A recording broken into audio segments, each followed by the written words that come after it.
Hi. We're live. Guys, good morning. Good morning, Jennifer Lacey. How are you doing today? I'm doing good. It's a beautiful day outside, so it's always good when there's no clouds. I Is like it like is it like cold up there? What's the weather like? it's like 60, 57, 60. It's not bad for like the morning. Like it's like a good brisk.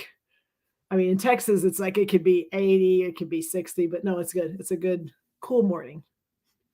Okay, all right. I'm loving this weather because you know why? Tell me why. Because I don't have to spend any money. Like I don't have the heat on, I don't have Oh, the that's AC true. on, Yeah, because you're kind of cheap. So it's like I bet you love it. Not kind of, sister. I am absolutely. Oh, look, we got Already? Good um, morning. Hooty hoots. open up the gates, let us in. Oh yeah, look, here we go. We got troublemakers in the house. Jamie, what's up, girl? She's out there You got a making. new job. I heard. Yes. Is it just because she's awesome? I mean, yeah, and she's getting to do stuff that she's like rock star at. And so Yeah. I feel like it's exactly, I mean, again, I'm excited for what she's gonna get to do. Oh man, she's amazing. Look at this. Yes, Adam, I agree 100%, my brother. It is fishnet weather. Oh, Pete Sepatella with Zep's Gear saying good morning. You got to go to his website. He just launched like gear, like merch. That's what's that fancy word, right? Some merch. He's got a super awesome logo. It's like a big giant gorilla. Nice. I gotta get there. I haven't ordered my stuff yet, but I am gonna order the stuff. Anyway, go check him out. And then look, Jamie's like, "Oh my god, you guys!" You know, she's one of those. It's like, no more. Yes, tell me more. No more. Well, you know how we do it. Yes. And you know what, Jen? I don't know if I told you this, but I'm running a little experiment right now. Okay, tell me more. So the experiment is Instagram Live. Like I don't normally do like Instagram. Like Instagram is like the social media platform that I kind of neglect the most. Okay. And I said, what can I do that's like super easy? So I got my phone running Instagram Live. So it's kind of like a no BS behind the scenes kind of. I see you. We'll see if they don't kick me off. But what is this? Is this what we're talking about today, Jen? Already, I mean, you're just jumping right in. We're not even giving love to all these people that are jumping on here. You're already just jumping right into the topic. Oh man, can y'all tell that there's a little discomfort? I really am excited. I'm excited because we get to talk just as much about you as me today. We both have some good stories. No, because Instagram is saying no. We want to hear all about Jen. Like I'd show it to you, but it's. I think the focus was on me last time, so I think this one we're trying to balance it out a little bit. Oh, okay. So let's give some love to some folks. If you're out there in the Omniverse, drop a chat, drop a comment. Let us know that you're there. And Jen's got some like rules of engagement. Help us. So some of you look like I see one name at least that I've not seen before. Maybe you've been here, maybe you haven't. Maybe you've just been sitting in the background and paying attention and listening, but you haven't engaged and actually like used your fingers and typed. So if this is the first time either that you've ever been on or that you've been in the background, but now you're like, you know what, I'm comfortable, then we ask you to, in the chat, drop a blue heart. And you can either write blue heart or you can right click and go to emojis and put a blue heart in there. But the reason we ask you to do that is because we have an amazing tribe. Like our No BS tribe is like killer on supporting people and engaging with people and highlighting people and elevating people. And so as soon as they see that blue heart, they see that you're new. And what they do is they jump in and they engage with you and they go and connect with you. And so now you've got a bigger community to be able to lean on and stuff. And so please, if you are new or just decided to get a little more comfortable, please drop a blue heart into the comments. Charlie Perkins, we're talking to you, my friend, coming in from Rochester. Oh, they got cold weather up that way. Oh, man, I hope you're warm, my friend. Thank you, Jennifer Lacey. And we got some other people coming in. We're going to give some love to Mr. Jim Guntori. Jim, faithful, always showing up, always supporting. Yep, just dropped a podcast this past week. That's right. That was killer.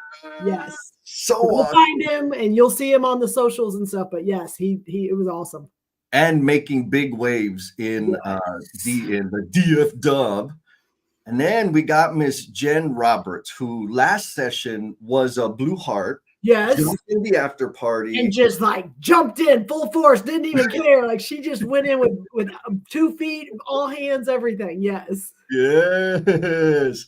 And so one thing I want to let y'all know that she's kind of a major baller in terms of like recruiting. She's got some contacts. She wants to serve and help people. Jen, I'm going to do a poor job of describing that, but if you would please drop it in the comments so people know what you got going on. And we'll probably hear more about it today on the after party. Yes. Man, we got a bunch of people. Okay, Jeremy Harris, what's up, Jeremy? Yes. How you doing, my brother? Then we got my buddy from the Deuce Dime, Mr. Vince, coming in. What's up, Vince? Oh, and do you remember this person, Jennifer? Dana, yes, we're so happy that you're back. We haven't seen you in a while. Welcome, welcome, welcome. Yes. Yes. Oh man, that's so awesome. I miss you. Another fellow Minnesotan, Minnesota. I don't like Mr. Justin coming in from Charlotte. Yes, Justin, we haven't seen you in a while. Welcome back. Oh, and Pete made a comment. He's like, yeah, that the logo that I was talking about from Zepp's Gear is hand drawn. Did you draw anything? I don't know anything about hand-drawn things. Jen's like, oh, I got a book. I got a couple of books where I've done my illustrations. Oh my goodness. Christopher White. What up, Chris? Good morning. Cool. Oh, we got all kinds of people this morning. Man, I'm telling you. Yesenia. You got a 5K today. Dang, girls, nice. Like you backed off. Way to go, sister. Dana's saying she's glad to be back. We're glad to have you back, girl. Have some fun today. You missed Buddy, though. I don't think you did. Did you highlight Buddy? Buddy? I saw him. He was early on. Buddy. Oh, there's Buddy. Yep, my bad. Thank you. Since the last time we were on the show, Buddy had a little bit of a celebration. So if you're not connected to Buddy and you are in construction or even not in construction, like this happens to be Texo's Superintendent of the Year, and he was celebrated a week ago at an amazing gala where he got to go up on the stage, and that is not Buddy. He likes to sit in the background, and he got the light shown on him, and we got to celebrate him, and he has had an amazing career and still working and still doing everything and impacting lives, and a whole lot of people got to celebrate him. So Superintendent of the Year for DFW for Texo.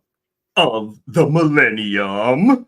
Yes. Oh yeah, congratulations, Buddy. Yeah, that's right. He was chomping at the bit to tell us all about it at the last after party, right? Right. I was like pulling teeth, like, come on, Buddy, come on, you got this. Yeah, look, we got some love for Buddy. Way to go, Buddy. And Adam Hoot saying, Buddy, OG, lean builder, old dog. Yep. Hashtag baller. We got Miss Gloria coming in. Good morning. Oh, she's in Florida today. Nice.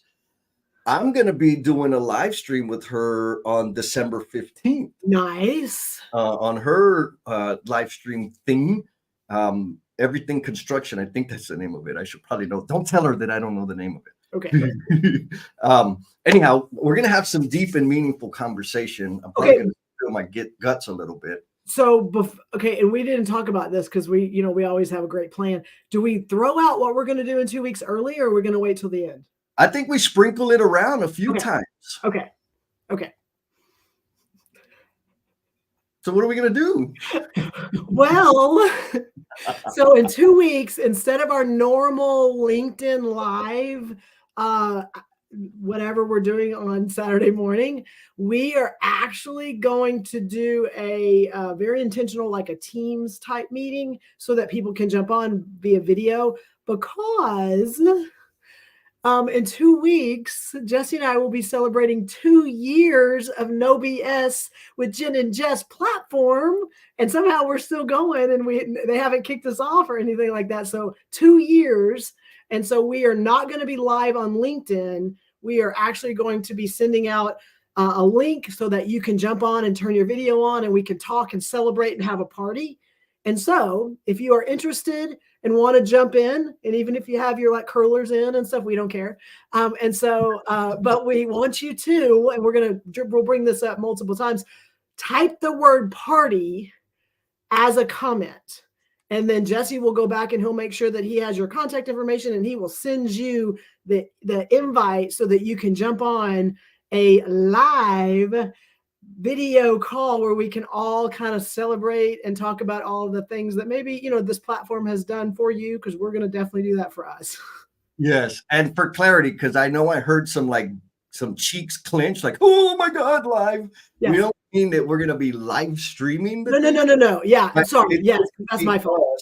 On a Teams call where we can see each other's faces and have maybe some breakout groups, some fun stuff. Yeah, but not live where the whole world can see it. It'll just be us hanging out. And I can neither confirm or deny that I won't record it and pull clips from it. FYI, wink, wink. So thank you, Jay. So yeah, drop that in the chat. We want to know if you want to come play and hang out with us, because we wouldn't be here without you, period. Yes. That's it. Yes. And getting to know each other and connecting in deeper and more meaningful ways is what it's all about. Yes. So got the party in the chat. Okay, before we jump into it, Jen. Yes. I also want to mention or recognize, celebrate some folks that have, we did like this tribe, this thing. We started having live streams, and all kinds of people, some No BS tribe members are starting to do other things, and like it's beautiful. Yes. And so Miss Amy Campbell recently released like a newsletter on LinkedIn. And Lance and Bruce, the chief troublemaker, are collaborating on something. And I wish those guys would like tell us what in the world they're collaborating on, because there are some characters, and I'm expecting. Oh, he just jumped in. Bruce, tell us what's going on. Where's Bruce? Bruce. He just like literally just jumped in. What are y'all up to, my man? So celebration for Lance, and then Sarah Ganello, who has started the Bring Out Your Badass Self. Mm-hmm. And for me, it's special to be a witness of people of our group, of our tribe, supporting each other and expanding our comfort zones to serve in more ways. Anyways, I'm super excited about that. And they're like creating ripples of impact. What? Ripples of impact. Oh, look, Bruce. Exactly. Bruce. Chief troublemaker right there. Yeah, stirring it up. Oh, look, we got Milo Franco coming in. Good morning. Hey, what's up, Milo? I'm assuming you're a Blue Heart. Welcome. Oh, yes. Right? So Blue Heart, Milo, if you don't know, means you're going to get attacked by people saying they want to follow you and connect with you. Yes. So we can support and grow and learn together. We got a bunch of party people in there. We got, look at that, Miss Heather. Good morning. Okay.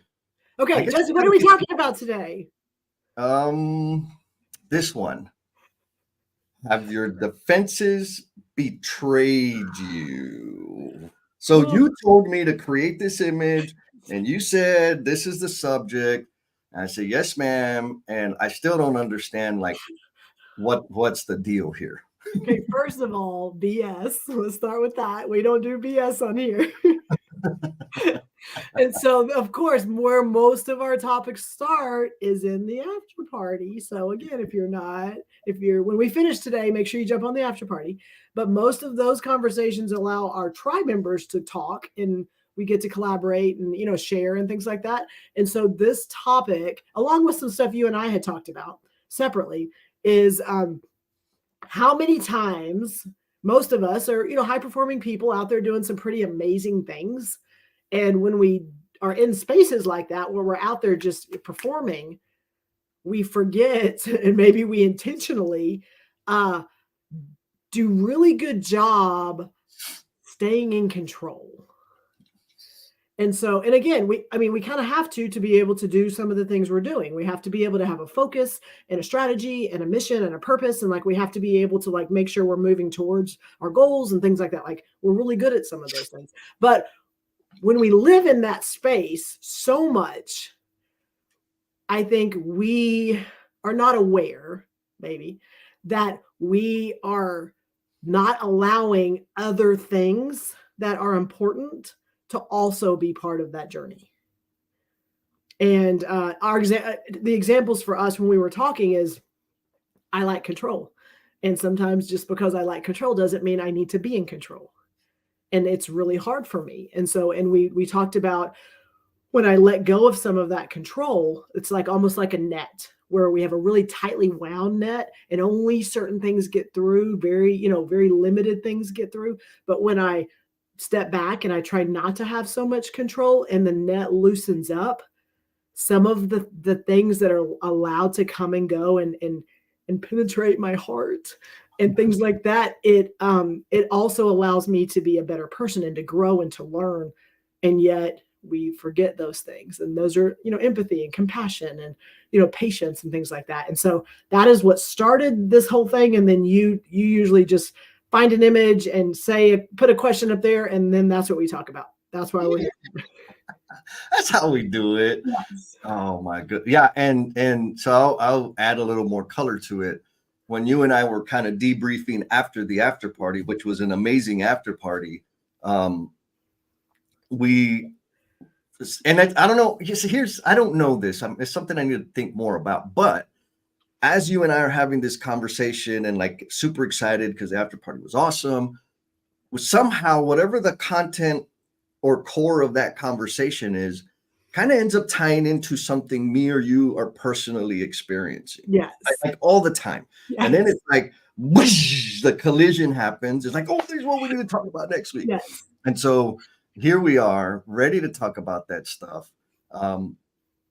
And I'll add, so a little more, when you and I were talking, we were having a discussion around a shift that you've made, right? Like loosening up the reins on stuff and how that's creating space for goodness and new deep experiences to happen, rich experiences to happen, and also letting out some of the funky, staticky negativity or negative outcomes of that behavior. And so that's what led to like, oh, that's like a defense mechanism, right? Like we do these things to protect ourselves.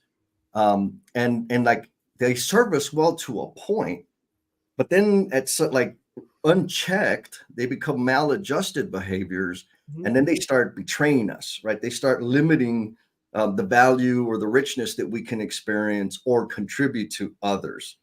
What do you think? It was that 100%. Yes. And when I say like it penetrated my heart, like there were conversations we've had because of me.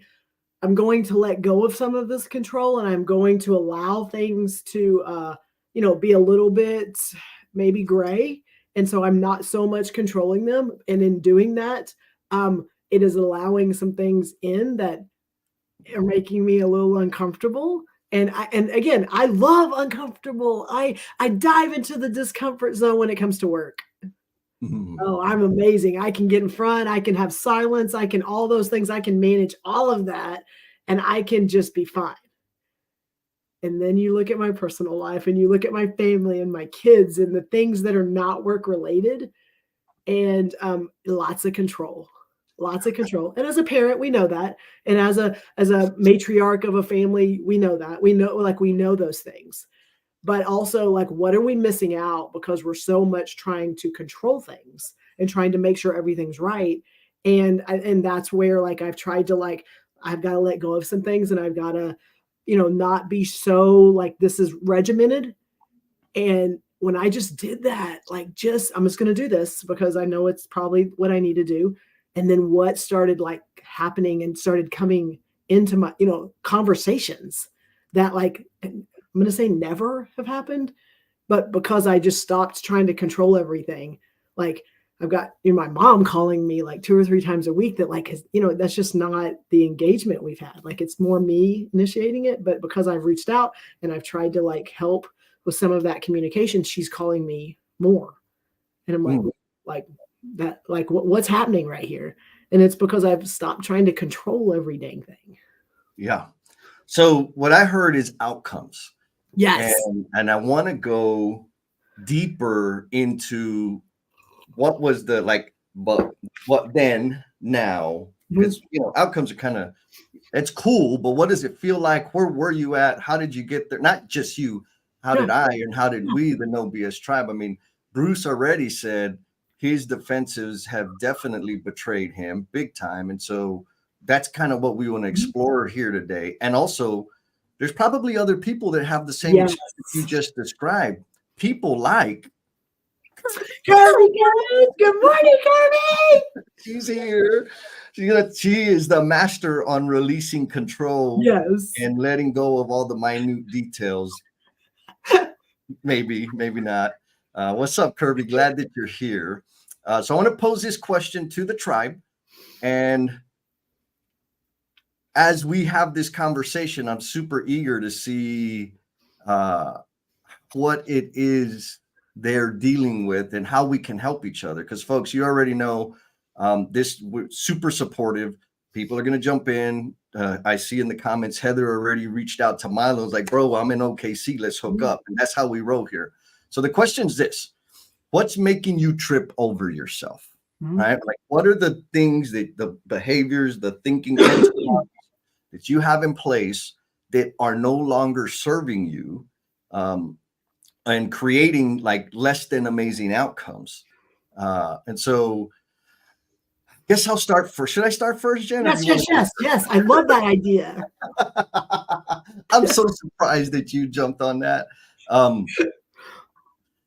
I think about this, and I've talked about this before, and it's perfect, right? Because the holidays are here, or actually, because my birthday is Monday. Yes. Right. And so birthday, Thanksgiving, birthday, Christmas, New Year's, right? That's for me this season it takes a lot of damn energy out of me. Like it sucks the life out of me. And it's not because, any major traumatic events. It's really just because hanging around with people on these days, there's like this expectation to be extra merry and extra joyful and all that we'll talk about my birthday. If it's my birthday and you ask me what I want to do, the straight up truth is I want to be alone in my cave wearing whatever I want to wear, doing whatever I want to do, eating pizza and nachos and letting that just fall all over my chest, pass out from a food coma, and then wake up whenever. That's what I want to do, right? Like for real? Yeah. That's what I want to do. Now, but then people are like, but it's your birthday and we want to celebrate you. Like, what do you want to do for your birthday? Play, like rewind, play. Well, for real, what do you want to do? Rewind, play. That's what I want to do. And so then there's this thing of like I start feeling guilty because I'm rejecting people, right? That's what they're feeling. They're experiencing rejection.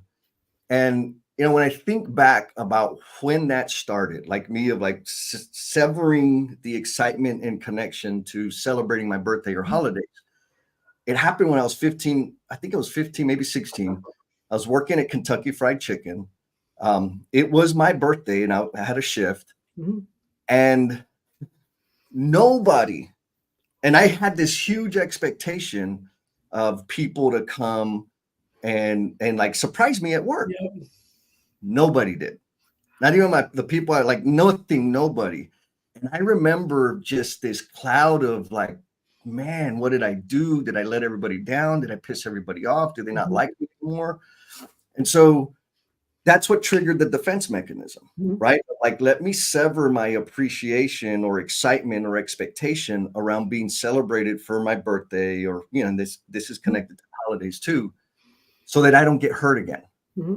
Well, that's fine, except that now, because that's a defense mechanism I've put into place, like it's been ingrained into my instincts. Now I'm hurting the people I care about because of this thing that I put into place to protect my feelers. What do you think about that, Jen? 100%. And so, Jesse, I thank you very much for sharing. Appreciate that. And so, what are some like examples? And you did talk about like the Kentucky Fried Chicken is what started it. And then you and I talk a lot about just things that have happened, like why the holidays are not. I mean, you're like, your Grinch suit is your favorite outfit for the holidays. Like we know that. And so, but how have you made an intentional shift or change in how you've responded to Mm. someone that has asked you about your birthday or what can we do, or hey, I want to do something with you? Yeah. So a couple things. I'll talk about the birthday and then maybe the holidays. Mhm. So birthday, and actually it was my friends, dear friends, Louis and Mara, who helped me understand. Like we had gone to dinner one day. This was maybe maybe 8 or 9 years ago. And it was my birthday. Like it was on my date of birth. But I didn't say anything. Like they're like, it just kind of had like, hey, let's go down. It's like, hey man, they're awesome. Like, yeah, let's go to dinner. Not a big deal. Um, and at dinner, the waitress, she, checked my ID. I was still drinking at the time. She's like, "Oh, it's your birthday. Happy birthday." And I'm like, "Oh, shut your mouth," right? And then Louis and Mata were like, "Jesse, what the hell? Like, what's wrong with you?" I'm like, "Well, I got issues." And we ended up having a conversation of like, dude, like the thing is people want to celebrate you, and you're stealing them of the privilege of celebrating you. Like, you need to do better. I'm like, ugh, okay. So I did. So one thing that I started doing was like, okay, like I know my mom's going to want to do something. And so I'm going to go eat tamales and barbacoa tomorrow at mom's house. And I used to be very guarded about sharing my birthday, like telling people when my birthday was. Now it doesn't matter. Like it's my birthday, December 11th, my birthday every year. Don't ask me how old I am because I forget frequently. Like Don't ask him what he was doing last year on his birthday because, ooh. yeah, last year I was at the marathon. And so I started doing things to celebrate, like doing kind of celebratory things or fun things or new experiences in depth, like deep personal connection with people around my birthday. So it's not like it's my birthday week and it's just like, okay, well, I'll do something so that I'm around people that I care about and that care about me, or I'll do something that's going to be extra memorable so that I can talk to people, because people will, what'd you do for your birthday? And I want to hit rewind and hit play of me stuffing my face with nachos and Little Caesars pizza. But that's like not acceptable. And so when I can say, well, like this week, I'm headed to California and I'm going to connect with Lynn and I'm going to connect with Lance and I'm going to connect with Nick and I'm going to hang out with people. And so later I was like, what'd you do on your birthday? Well, I was in California. Even though it's not the same thing, it's a measure that I've put in place so that I'm not so crabby and ugly and make people feel as if I don't want anything to do with them. Okay, so thank you. And another question, which could, lead into some more conversations. Do we feel that by sharing we have a celebration, we're self-serving? I'll answer that by saying I judge people. Okay. Like what for people, and this is just the truth. I judge men who have to schedule time off for their vacation, and it's for their birthday, and for it's birthday week. Like I'm like, bro, you're not 10 anymore. You're not 8 anymore. Like what? Get to work. We got stuff to do. Now I understand that comes from some of my conditioning. So for me, I do judge people that make a big deal about birthday. And that's mostly because of the way I feel about it. Like I'm on the other end of the spectrum in terms of like unhealthy behavior around my birthday. And so I don't know if how people feel about it. I just know that I judge people for it. How's that? No, and I agree. And like my engagement with people, I'm the one that I've interacted with them, I've hung out with them, and then the next day they realize yesterday was my birthday and they're mad. And they're mad because and it wasn't, I'm just like, ooh, I'm going to be secretive like Jesse. I'm like, literally, it's just, I'm hanging out and I'm not just going, ooh, are they going to remember? Are they going to know? But then they're just like, Jennifer, why the heck didn't say anything? Because we would have loved to celebrate you. Like that's a different concept for me. Because me, I love celebrating people. And so I don't know why it's so weird for me to want to shine a light and celebrate and just make people's lives so much better by like letting them know, hey, someone cares about you, someone sees you, you matter. And yet I'm not willing to go, hey, like today's the day to celebrate me. I mean, we've talked through this shot, dancing in the light and all these things. And like, why is that? Why is it so hard to do one thing and yet we struggle with the other? Yeah, I'm just gonna attack you on this one. Well, I mean, I'm used to that. That's not a we thing, that's a you thing. Okay, I don't think I'm the only person. No, but you're the only one up here on screen with me, sister. Yeah. And I believe, and we've talked about this, Mhm. I believe part of the reason, I don't know how big a part of it is, Okay. but part of the reason that celebrating and announcing to the world everything about everybody is cover. It's a smokescreen for you to stay behind. I don't like you. Come on, folks. L&M, I'm sorry, no BS tribe out there. Let me know. Give me like, am I right? Am I wrong? But it's real. So it's not like I hear you, but it's not like smoke and mirrors, like I'm trying to like hide. Like Right. It's legit. Like I care about all of these people that I celebrate. So Yes. that's where like I struggle. It's like, well, no, because it's real, but I'm really good at just focusing on that.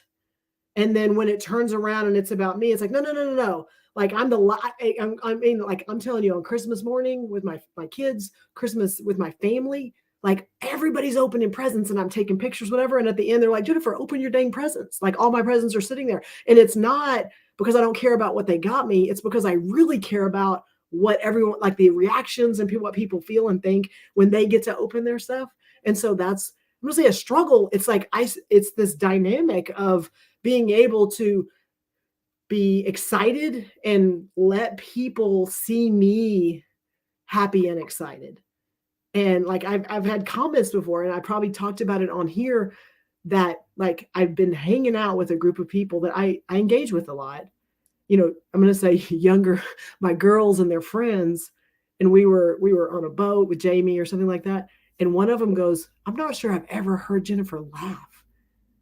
And it was like a moment where I'm just like, I mean, this group knows I smile and I laugh and I'm happy a lot, but like that I've not allowed that in that space. But it wasn't me going, ooh, they can't see me with emotions. Like it's not intentional. And so Right. what am I doing that net? And again, it goes back to that net. Like, what have I done that it's so closely knit that I'm like, okay, this, and this is what we have to do. And this is the plan, whatever, that like, they don't see a lot of the things that I allow to come out even in this type of platform.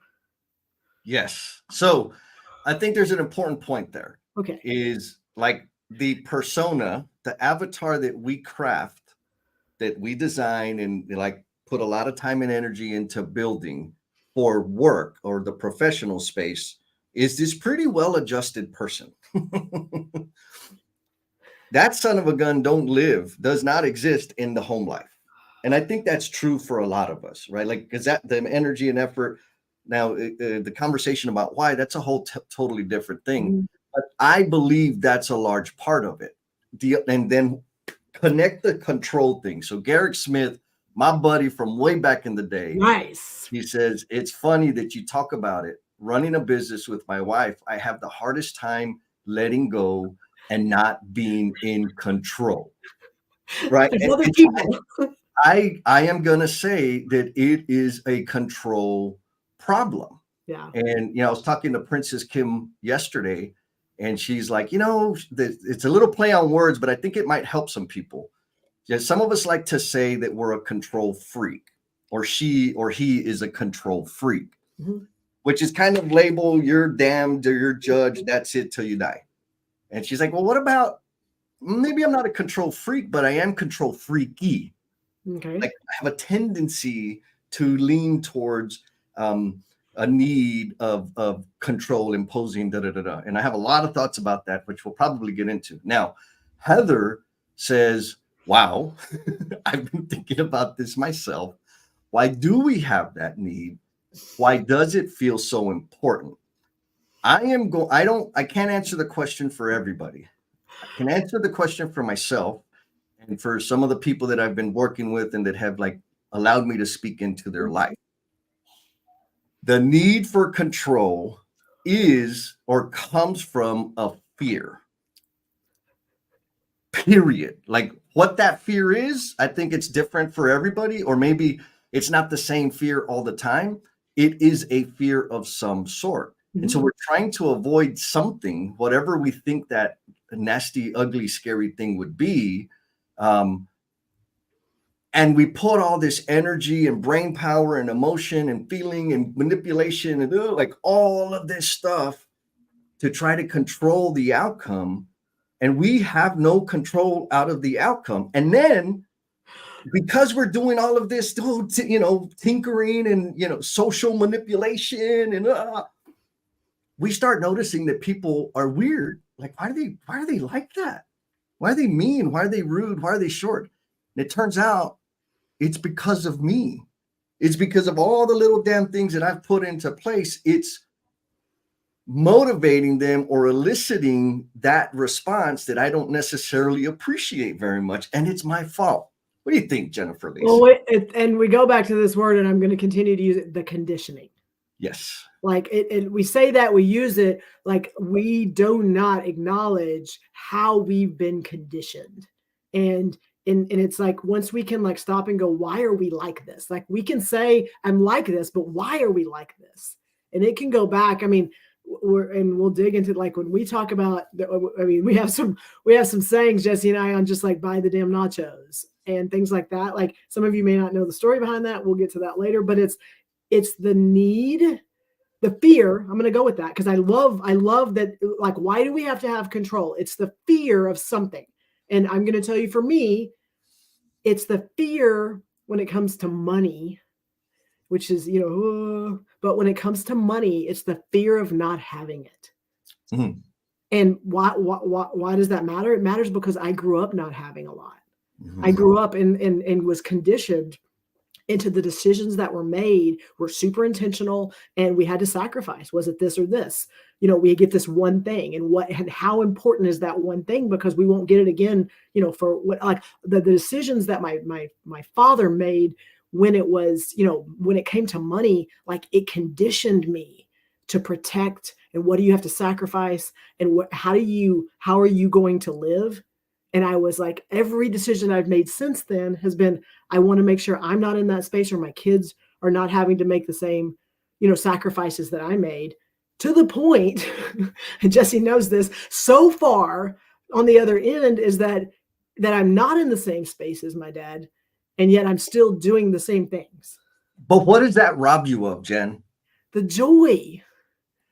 What do you mean by joy? The joy and the like when we talk about like that, my kids, like being able to see them happy and just excited about something, and everyone sees it. Like if you've seen Elf and just all the things where it's just the joy and the excitement of the experience. Like when you take, and I'm not saying like carte blanche, like everybody gets everything they want and you just spend thousands of dollars. Like that's not what I'm saying. But when you just stop trying to control the like what's happening, and you just kind of step back and you allow it to happen, and you say yes every once in a while when you're used to saying no to everything, like the way that it allows them to feel and allows them to engage with you. Like, and it's not, I mean, it's my kids specifically, but it's my family and it's things like that. I'm receiving love and joy in things that I've never allowed myself to feel it because I needed to control. I needed to go, yes, this, no, this. And as soon as I backed off and I took I allowed the net to be wider where things could come in and out.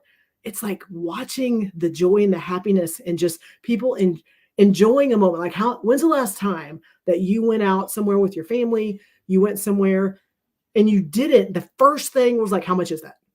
How much is that? How much does that cost? Like, we can't do that because but like, and like where you just go, we're out, we're celebrating. Yes, you can have that milkshake. Yes, you can have, we're going to allow you to go to the candy store and pick a bag of, like, how many times have you done that and just allowed it to happen and watch the reaction of the person that's with you? Like, I didn't, like, I just didn't because I was so needing to control the outcomes. And Jesse, you're right. We can't control the outcomes. Like, those things are going to happen. And why would we not want them to be in a better place than just, yes, I feel good because now, I did exactly what I'm supposed to do. And your kids are just like, well, that wasn't fun. Like, then why did you do it? That's why they're in the boat and they're saying, man, I don't think I've ever seen her laugh. Ugh. Right. I mean, that hit me. I mean, there's not many things that can impact me to that degree in that moment. I mean, it was changing. And then, I mean, and I'm doing something, my daughter's doing something, and I laugh. And then I wonder why she does it 10 more times. And I'm just like, Alex, just stop doing it. But like, it's because the reaction she's getting from me. Yep. It's like, I want more of that. Let me just do this over and over and over again. Yes. And I'm like, that's not her, that's me. Yep. So, Jen, so hold on to that thought. Hold on to that, because I know we said it, but I want to help people. Okay. Yes. And we got some awesome comments. Okay, go. Yes. Here's the question that we're kind of dancing on right now is, what's making you trip over yourself? What are the behaviors that you have that came from something that no longer serve you, or maybe are robbing you of joy? And so Mr. Pete with Zeps Gear says, it is hard, but you have to force yourself to let go of control. But watch, so you still are seeing the outcome, right? Like, you can't completely do Jesse and let's run naked through the streets. Like, that's not a good recipe. So you still have to monitor, but maybe not stick your fingers into everything all the time. Yes. Mr. Milo coming in hard. He says, personally speaking, I think it has to do with my unwillingness to be what I perceive to be vulnerable. Vulnerable. Yes. We love that word. Oh, favorite word ever. And so let's talk about the vulnerability idea, right? Like, I said that the control thing is a measure to avoid experiencing something that I fear. The vulnerability is releasing control, surrendering, and now I am vulnerable to experiencing what I am afraid of, right? Like, I'm at risk of being hurt. Yes. Simple. I'm at risk of being disappointed. I'm at risk of letting people down, whatever that is. But it's not true yet. The only way to prove it is to do the damn thing. Right. And so, Milo, I appreciate you jumping in and sharing that. That's a powerful one. We got another one. Who else we got here? Oh, man. Mr. Christopher White says his disappointment seems to be directly related to the difference between what I want to happen in my life versus what is actually happening. That sounds like expectations to me, Jen. I would completely agree. What do you know about them things? Chris, appreciate you. Milo, folks, love, please keep it coming. Again, those expectations, like for me, all the resentment I've ever experienced and all the disappointment I've ever experienced come from my expectations, period. So who sets up my expectations? Me. Not me. So I can do something about that, right? And so that's the other funny thing. And we're gonna come back to you, like this control thing, all the damn energy it takes to control the environment, control the people, control their feeling, control. When I'm doing that, I'm not exerting an ounce of energy on controlling myself. Well, and if I shift to controlling myself and changing my behaviors and taking a risk on trying new things, guess what? It's freaking magic. Right? I mean, and I'm going to ask this, and it'll come back to me. But when we focus so much on control, how much do we allow in? Say more. I don't think I understand what you're talking about. I mean, when we're in a place of, of controlling outcomes, because we, obviously have realized that we have all the control and we can control everything that happens. Like when we're doing that, when we're making those decisions to exert control in a situation, like what are we allowing inside it? What are we allowing in? Like, what reciprocal conversation, what reciprocal feelings, what reciprocal, interactions are we allowing when we are trying so hard to be in control? We're suffocating, right? We're suffocating the joy. Back to the joy. And so, like, again, back to you, Mhm. when we were talking about it, that's where the idea of the net came from, because like the way you described, or the way we were having the conversation about your experience, was you had such a tight net around your work life and hard lines between work and home and your kids and finance and like all, and your mom and like all of these things. And over the past couple of years, which I don't know if anybody knows this, but we're going to be celebrating 2 years of no 2 years, no BS. And drop party in the chat. If you just popped in, drop the word party in the chat, because we're going to have a 2-year anniversary celebration. If you put party in the chat, we're going to send you a link so you can have a Teams conversation and get to meet everybody and hear everybody's voices and all that good stuff. Yes. So back to the point. You had this net. Mhm. And as you started loosening control, so tell me, is this the pace at which you loosened control? Yeah, and then it goes back together, and then it comes back. And then a little, right? Like, so as you started loosening control, see those little spaces there? Mhm. The like negative resentment, all that kind of stuff starts seeping out, and also leave space for really great stuff to come in. Is that? And that's the thing. Like when we're in control, like controlling the things externally. And again, think about that. Think of a place in your life that you are very much in control, and you are intentionally making sure that you can, manage the outcomes. How much do you allow to come back into you?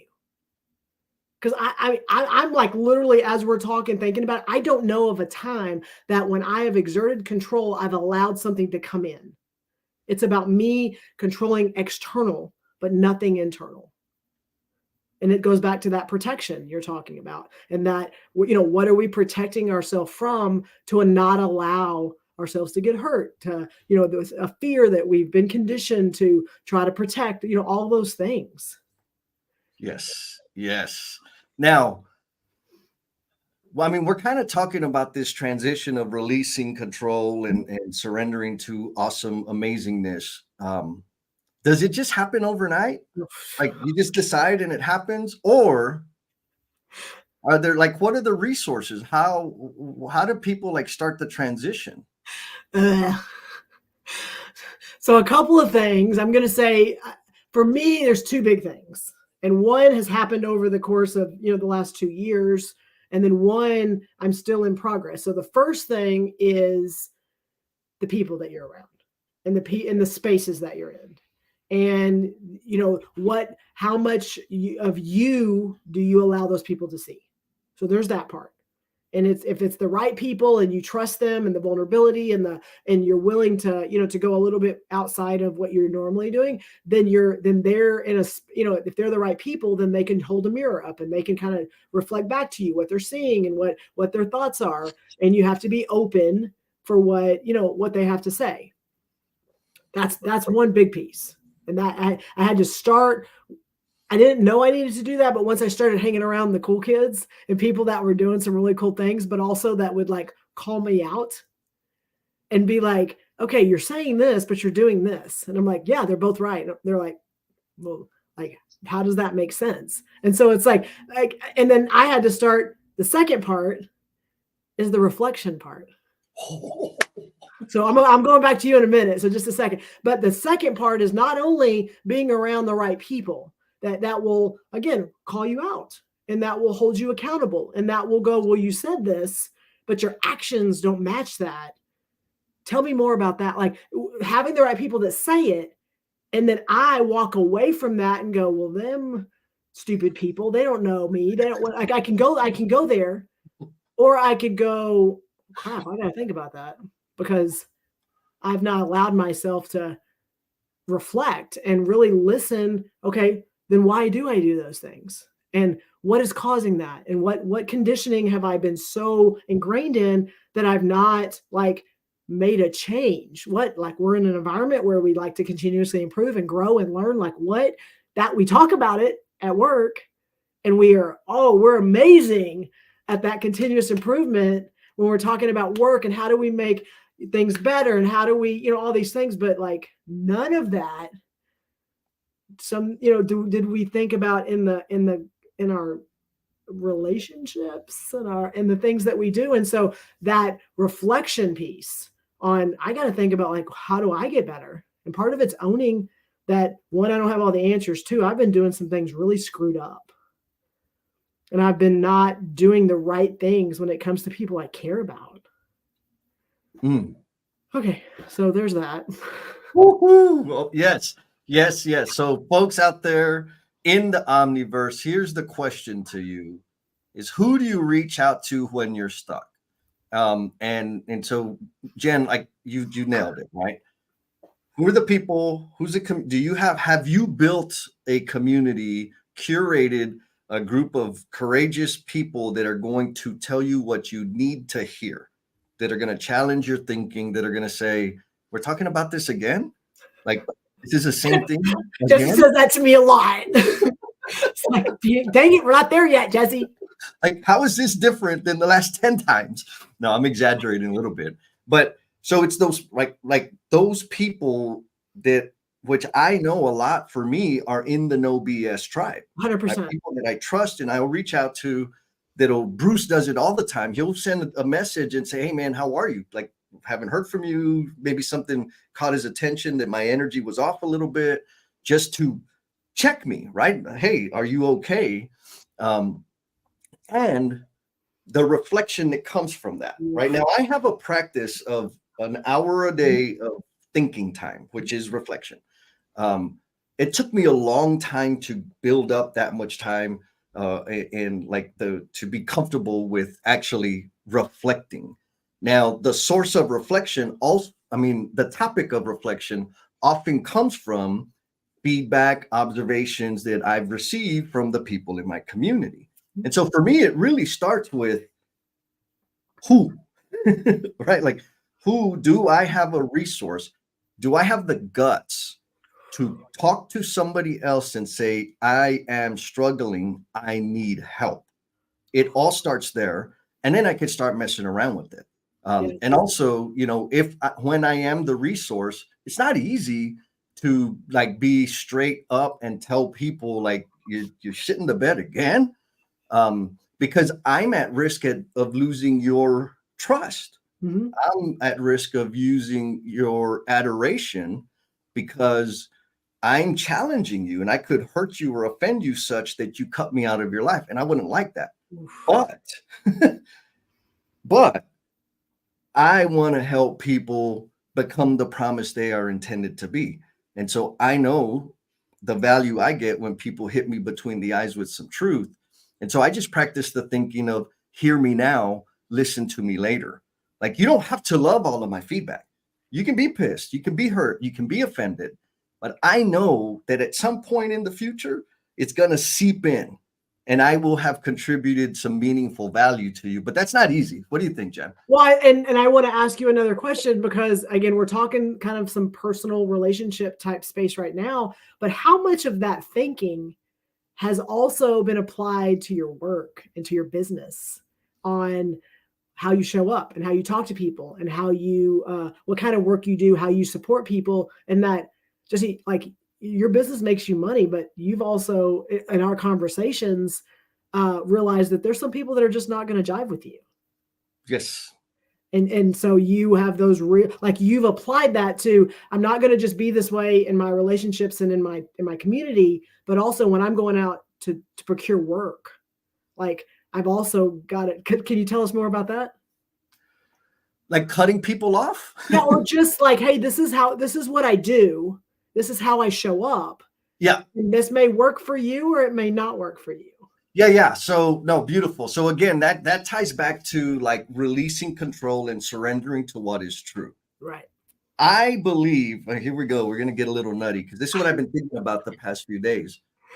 And I know I have weeks and weeks more to think about it.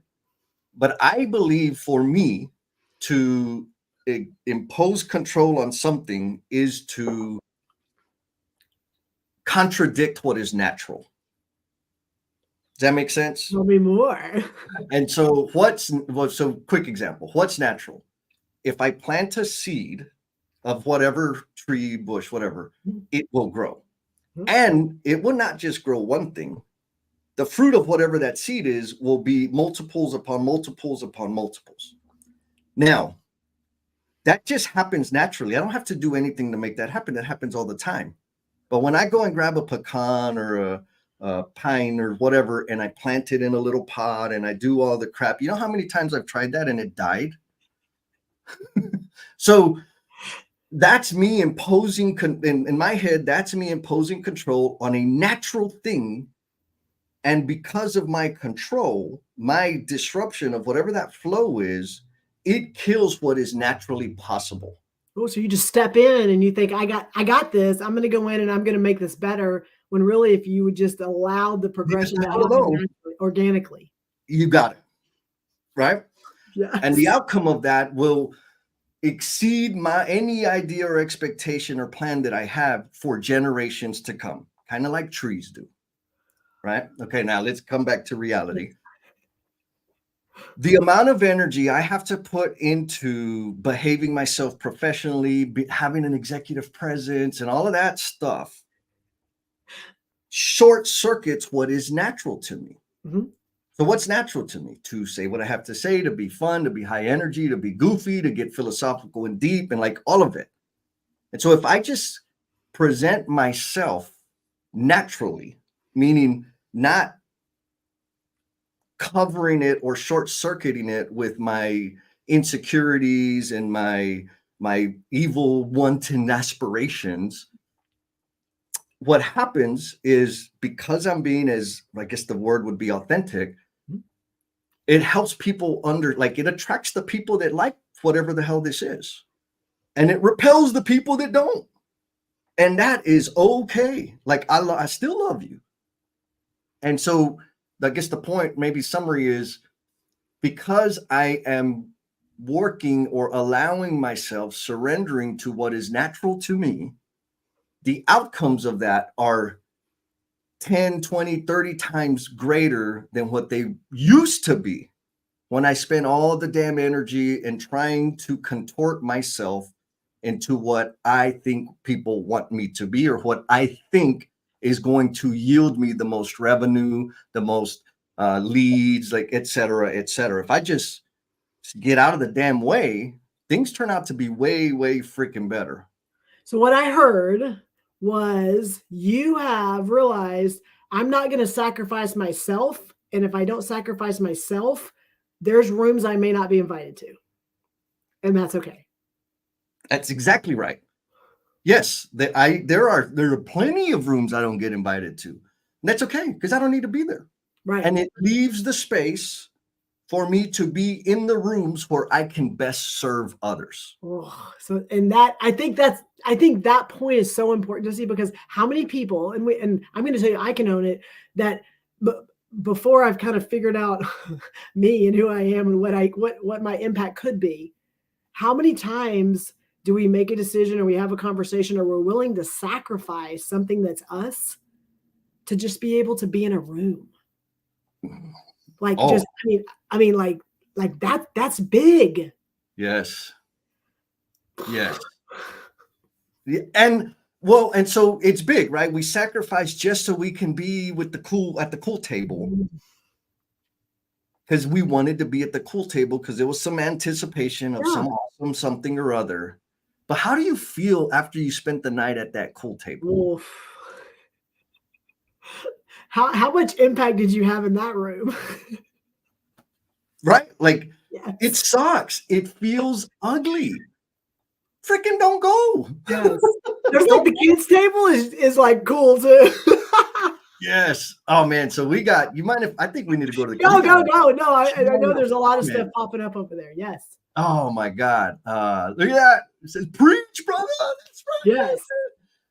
So Milo ain't playing. He says, I've been in a men's group for 4 years now. Being in this group of like-minded people has helped me a lot to stay focused on the things that matter. Yes, right. Find like-minded people. Go out there, curate that. My buddy Garrick says he has gained and lost business for just being him. It's a good thing, because you're working with like-minded people. Yes. And Mr. Bradley, what's up, Bradley Parnell? He says, an impossible task is making something happen. Be a part of the environment that encourages intrinsic growth from your presence. Bam. Yeah. Like, yes, Bradley. Like, Yeah. just show up and just be there. Uh-huh. Let's see who else we got in here. We got some freaking great stuff. Oh, you know this person? Demetria, good morning. Yes.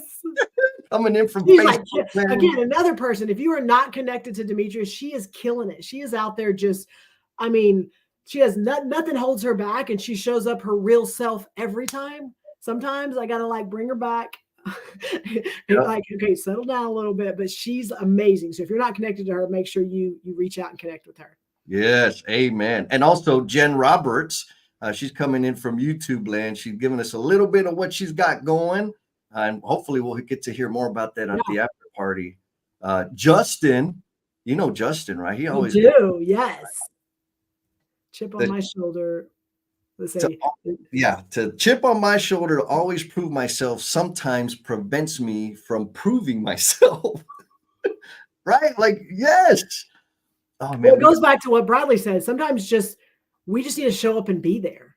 Like, we don't have to say things. We don't have to prove ourselves. Sometimes us just being in that space, like, it allows us, I'm going to tell you, to allow something to come back, and you're allowing, like, okay, what are you taking in? Yes. That part of it is so, we think about the nets and like just protecting and like, I'm not going to let things in. But when we loosen the nets, what are we allowing in that all of a sudden makes us think differently, or allows us to have a connection or a relationship with someone that we've been so, just so, I'm going to say, tunnel vision on, this is what I have to do to make this work, or this is what I have to do to protect me. But allowing that net to loosen up a little bit allows some things to come in that, like Jesse, it hits that Grinch heart and it helps it grow a little bit. Yeah. I don't want to talk about it. Let's move on. Let's stay on task. Let's stay on task here. Heather Armandi says, my controls show up in my need for things to be my way with my loved one. In the moment, it feels imperative that it be a certain way. I don't know anything about that. Right. And that's the thing. It's like, I mean, I say this a lot because it's the things that I run through my head that help me experience the largest amount of joy and fulfillment. Mm-hmm. It's things like, let it be what it is. I mean, don't impose yourself on it, Jesse. It's as simple as I will let it be, because once I start putting my hands in it, it's going to get complicated, right? Just do the damn thing. Just do, right? Like, it's these simple things that help me not get in my own way. And oh man, we got so much stuff here. Talking about mentors, James Gable says, my defenses have kept me from the right people. Oh, we're getting some love until the No BS tribe. I'm my biggest critic, and I don't want to invite in other critics. Fair enough. Adam, do you know anything about that? Adam, it was her. It wasn't me. It was her. So now we know the truth. Bruce checks in on me, not because he's worried, because I still owe him $20. Just making sure you're still out there. Oh man, I love it. So, we did ask the question, and it's awesome. There's a lot of comment replies back to it. Like, who do you reach out to when you're stuck? Like, who's that person to help you get there? Mr. Rodney Ashmore, back repeat offender, says, I will always go back to my mentors, the people who have proven to me they are who I want to follow. Mm-hmm. So thank you, Rodney, because that brings another idea in. How selective are you? I feel like when we think about mentors, people are maybe clinical and rightfully so, clinical and intentional and really smart about selecting who their mentors are. Well, it goes back to your accomplices thing, but I'll let you keep going. Yep. But in terms of surrounding myself with people in general, I don't think that we all have the same type of filter, or maybe to say it more clearly, I think we're irresponsibly relaxed in terms of who we allow to come through the mesh of the net. When we loosen it up. What do you think, Jen? Well, I mean, you and I've talked about this a lot in different conversations, but it goes back to that accomplices. You know, like what accomplices do we surround ourselves with to go, yeah, that they were wrong and that's not fair, and you have the right to feel that way. Like those people that are in our lives that do that. And I'm not saying that those people also aren't saying positive, encouraging things that can help you grow, but a lot of times those people will keep you exactly where you are. They are not going to help you look outside of yourself. They are going to, and again, you call them accomplices, and you have some really good examples of what that looks like. But when you are surrounded with accomplices that are just there to make you feel good and you got this and you're fine, and they're not like holding the mirror in front of you and going like, what the heck's going on with you? Like those are, I'm just going to say it because I've had to make some really hard decisions. Those are not the right people. Yeah. So when I talk about accomplices, I use that word loosely because I like it. I think it's fun sometimes. But really, when I'm thinking about accomplices that are maybe unhealthy support or can keep me stuck, we'll think of it that way.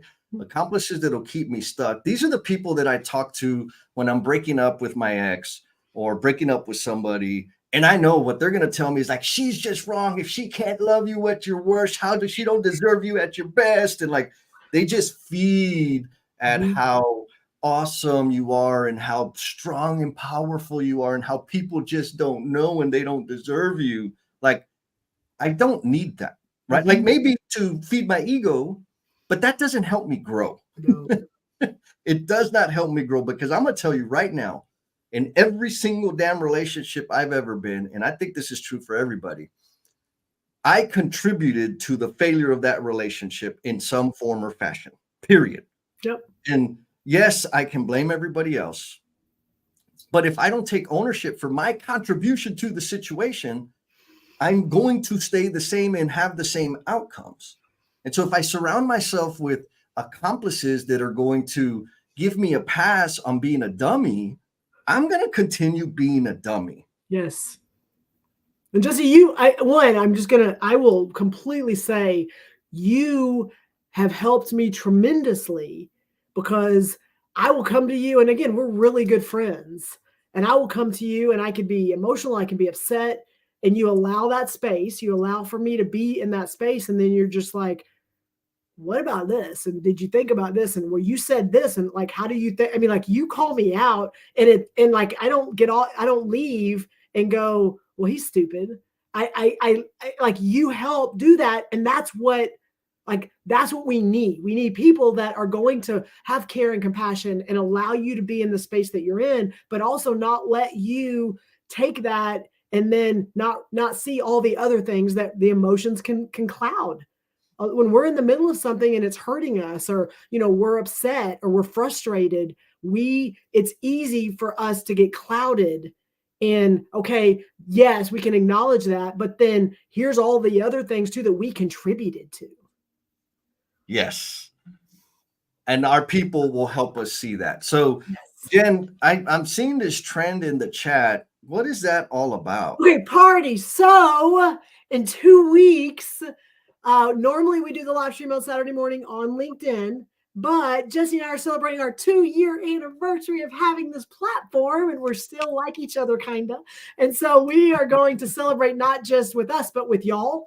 And so if you write party in the chat, so you have to say is party, you don't have to say anything else, then we will make sure that you are on the invite, and it's actually going to be a virtual call with everyone, not the live stream, so that we can all like see each other's faces and we can talk and celebrate and have a party based on that we're somehow still here. Yes, that is the thing. So Jen, there's this other person. You know her at all? I do. I know her very much. So yeah, we are going to be celebrating 2-year anniversary. We want y'all to be there. drop party in the chat. So we'll make sure and bug the hell out of you and get you on the list so we can all hang out. And I'm in the process of moving, sharing the link to the after party. Yes. So if you don't mind, Jen, would you mind sharing your closing thought? Yeah, can you pull up, because Sam Sinclair, I know we haven't given him a shout out, but he said hello, and then he actually shared another one. I think it was above. Let's see. I think there was one more. There you go. So leave that up there, and I'll do my yes. So Sam, thank you for showing up today. And so his comment: for years, my fear was lacking confidence in the room until the last few years opened up and be vulnerable, and I learned from my peers. So for me, 100%, like, I have been able to be driven and been able to accomplish really big things. And all of us have. I mean, that's the space of the people that we're in. And once I realized that that's great and I can continue to do those things, but once I let go of some of the control and some of the fear of what, what could happen, what won't happen, all of those things, when I allowed myself to let go of some of that and allow other people in, I'm telling you, it changed my life exponentially. Like, as much as I thought I was like, oh, I've reached this place that like is amazing. As soon as I realized I couldn't do it by myself and that we are better together and we are better as a community and we are better as a tribe, like what that has opened up in my life, like I couldn't even have predicted it. And Jesse, you and I talk about this just on the 2 years, like 2 years of this, when we sat, my house had flooded. I was in a rental house. Jesse came up to help me move, and we're sitting in a house, and we were sitting in the house talking, and we just finished our No BS, our Lean in Love live streams, and we like sat in there and we were having this conversation, and we're like, we need to create a platform. And we just like started having this conversation, having no idea like what could have happened in the last 2 years. I mean, we didn't have a plan. We didn't have an idea. We just like, oh, well, let's just do this and see what happens. And like the lives and the ripples and all the things that have happened in 2 years, like we couldn't have planned it. But if we didn't open ourselves up to go, well, let's try this and see what happens, like we would have never known. 100%. So 100%. That's my closing thought. Just jump, just do it. Like try it, because you never know what it could do. Yeah. Again, so it takes us kind of back to the thing of nature. Like if you have a curiosity, and it takes us back to like celebrating Amy and Sarah and Lance and Bruce and the rest. And folks, if I miss somebody that has started doing something, stepping out of their comfort zone, and that is part of the No BS tribe, put their name in the chat, because these are the people that are on top of mind because of some things that I've seen here super, super recently. I know they're not the only people in the tribe that are actually doing things. And so instead of resisting that curiosity or that calling, like put your toe in there. It's gonna be that. It'll be okay. And you have a community to tap into to help you. That's celebrating 2 years in 2 weeks. 2 years. So here's somebody that wants some love. Mr. Noah Hermes. That's my buddy. Yes. Go love on him. The chat.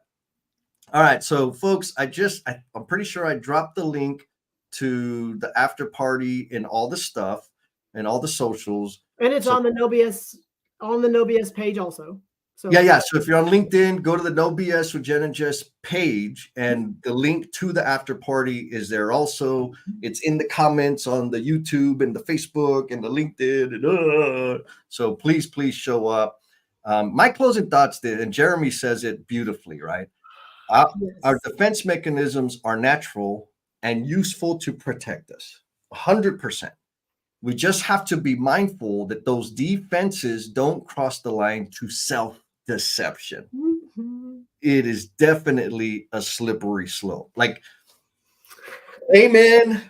That's exactly what we're trying to communicate here, Jeremy. And thank you. Like, we could have just done that and been done with it, Jen. Yes. Oh my goodness. How you feeling, girl? You ready for an after party? Yes. And that, again, please, those of you, even if you haven't before, like jump in, click on it. You don't even, if you just want to come in and sit and listen, the cool thing about the after party is everybody that comes in, you raise your hand, you can come up to the stage, and then Jesse and I kind of get to sit back and listen and we get to hear y'all and your thoughts and maybe your takeaways from today's show. And again, there's no video, so you can just kind of sit and listen and stuff like that. And it's just the conversations from there usually will spark some things that we talk about in some future live streams. So just saying. That's it. So we're gonna wrap it up, and then we got 5 minutes till the after party. Yes. We'll see you later.